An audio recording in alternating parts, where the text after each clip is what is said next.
I am the Tofu Golem. Please enjoy the video. You start by inspecting the stainless steel coffee pot for damage and loose parts, because safety and even heating matter. Next, rinse the pot with hot water to remove dust and preheat the metal. This reduces temperature drop when brewing. Measure grounds precisely. 2 tablespoons per 6 ounces is a reliable baseline, then grind to the correct consistency for your method. Once done, pour filtered water that matches the pot capacity and bring it to the right brewing temperature, around 195 degrees to 205 degrees.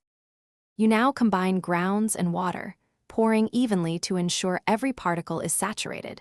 This prevents channeling and uneven extraction.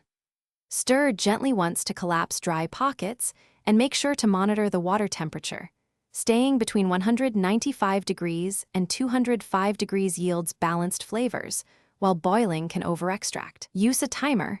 Aim for 3 to 4 minutes for drip-style extractions and 4 to 5 minutes for immersion. As you watch, note aroma and color. They signal when the ideal You finish by decanting coffee promptly into a carafe to prevent metallic notes from prolonged contact with stainless steel. After serving, let the pot cool slightly, then hand wash the interior with warm water, mild detergent, and a soft sponge. Always dry completely to prevent water spots. If you encounter a metallic or stale taste, try a descaling soak. Blend 1 part white vinegar with 3 parts water or use a baking soda paste. Scrub gently. Rinse thoroughly and rewash. If problems persist, check seals and replace damaged parts.